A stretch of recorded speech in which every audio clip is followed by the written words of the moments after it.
Eh, pernah kepikiran nggak sih kenapa ya pajak buat bunga deposito atau mungkin penghasilan usaha kecil Anda itu kok rasanya perlakuannya beda gitu? Atau kenapa ada jenis pajak yang hitungannya simpel banget dibanding yang lain?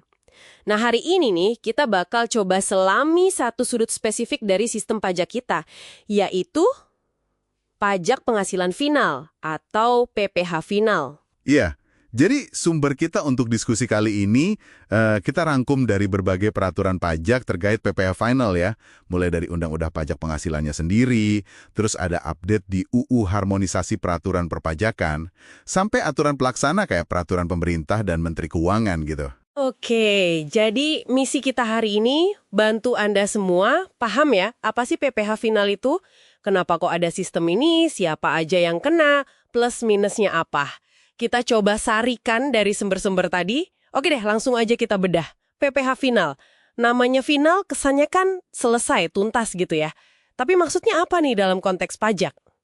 Ya, intinya sih ini tuh mekanisme pajak yang dibikin lebih simpel. Beda sama PPh yang umum, yang pakai tarif pasal 17 itu kan, Anda mesti hitung semua penghasilan, terus kurangi biaya-biaya, baru kena tarif progresif. Nah, kalau PPh final ini, ya final. Pajak yang dibayar buat penghasilan tertentu itu udah dianggap beres hitungannya. Nggak diutak-atik lagi. Oke. Jadi kalau saya dapat bunga deposito, gitu, pajaknya dipotong bank, terus urusannya beres gitu ya. Buat bunga itu aja, nggak perlu saya pusing ngitung dan gabungin lagi pas lapor SPT tahunan. Persis, betul banget. Penghasilan yang udah kena PPh final itu nggak digabung lagi sama penghasilan lain yang kena tarif umum.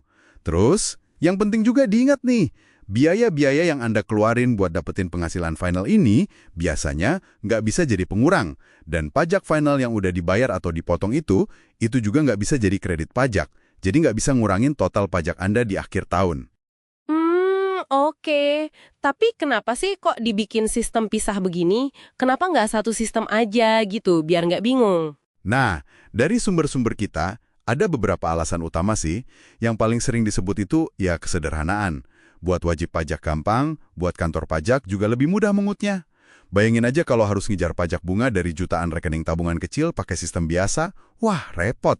Makanya PPh final atas bunga deposito, misal 20%, itu jadi solusi efisien. Oh, jadi lebih ke alasan praktis ya, biar gampang nagihnya gitu. Iya, itu salah satunya. Selain itu juga buat ngasih kepastian hukum untuk transaksi tertentu. Kadang juga dipakai sebagai insentif. Atau ya itu tadi, buat menjangkau sektor yang agak susah kalau pakai sistem pajak biasa. Jadi kayak jalan pintas administrasi gitu ya, biar lebih gampang mungut pajak di situasi-situasi tertentu. Bisa dibilang begitu.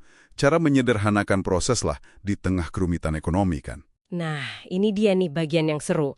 Penghasilan apa aja sih yang biasanya kena PPh final ini? Coba kasih contoh yang mungkin sering kita temui sehari-hari. Wah, cukup banyak loh sebenarnya. Mungkin Anda nggak sadar sering kena ini. Misalnya ya, kayak bunga dari deposito atau tabungan di bank. Itu umumnya kena tarif final 20%. Terus penghasilan dari sewa tanah atau bangunan. Nah, itu tarif finalnya 10% dari nilai sewa bruto. Ada aturannya sendiri itu. Oke, sewa rumah atau ruko gitu ya? Duh. Terus kalau Anda jual properti, tanah atau bangunan, itu juga kena PPh final. Biasanya 2,5% dari nilai jual bruto. Wah, jual rumah juga kena ya? Iya. Terus dapat hadiah undian. Nah, itu pajaknya lumayan tuh. 25% final dari nilai hadiahnya. Wah, gede juga ya 25%. Haha, iya.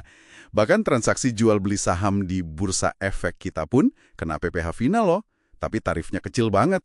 Cuma 0,1% dari nilai transaksinya. Oh, oke. Banyak juga ya ternyata. Nah, terus yang itu tuh, yang sering kita dengar, pajak buat UMKM. Itu termasuk PPh final juga kan? Betul sekali. Ini salah satu contoh yang paling dikenal mungkin ya. Usaha yang omset tahunannya di bawah 4,8 miliar rupiah, itu bisa milih pakai tarif PPh final 0,5% aja dari omset bruto per bulan. Bahkan ada aturan baru lagi nih, khusus buat wajib pajak orang pribadi UMKM. Kalau omset setahunnya nggak sampai 500 juta, sekarang malah bebas PPh. Wah, bagus dong itu buat pengusaha kecil. Ya, tapi perlu diingat, tarif yang 0,5% ini ada batas waktunya. Kalau buat orang pribadi, paling lama 7 tahun bisa pakai tarif ini. Kalau badan usaha kayak CV atau PT, lebih pendek lagi masanya.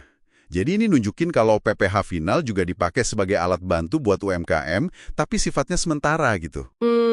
Pantesan sering lihat stiker PPh final 0,5% di toko-toko kecil ya. Ternyata ada jangka waktunya toh.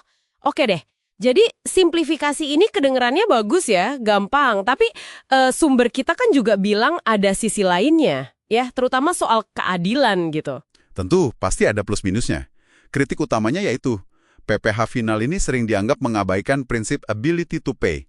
Maksudnya kemampuan ekonomis Anda yang sebenarnya. Kan hitungannya dari omset atau penghasilan bruto tuh. Nggak boleh ngurangin biaya. Akibatnya bisa aja kejadian, Anda tetap harus bayar PPh final.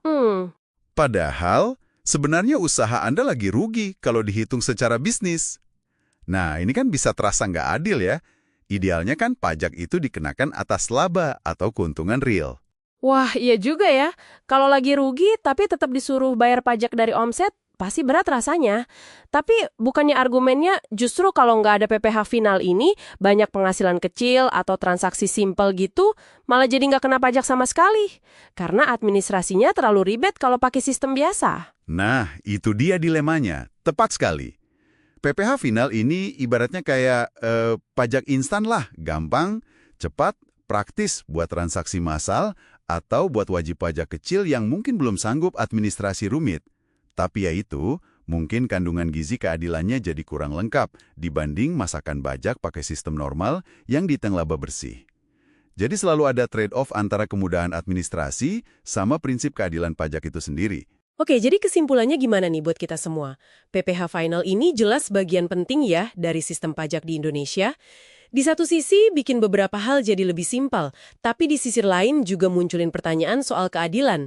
Dan ini nyentuh banyak hal dari sekedar nabung di bank sampai punya usaha kecil.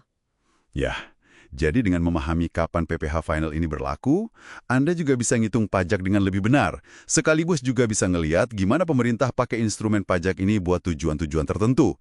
Kayak tadi, menyederhanakan administrasi, bantu UMKM, atau bahkan ada juga insentif PPh final bunga deposito yang lebih rendah buat narik devisa hasil ekspor, DHE itu, biar disimpan di dalam negeri.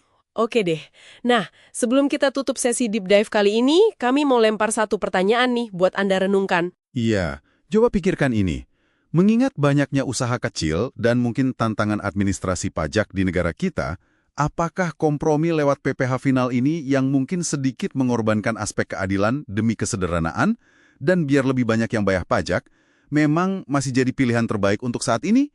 Atau apakah seharusnya fokus kita lebih cepat digeser untuk bantu semua pihak, termasuk UMKM, supaya bisa menerapkan sistem pajak yang berbasis laba bersih, yang mungkin dianggap lebih adil, meskipun kita tahu itu artinya sistemnya jadi lebih kompleks?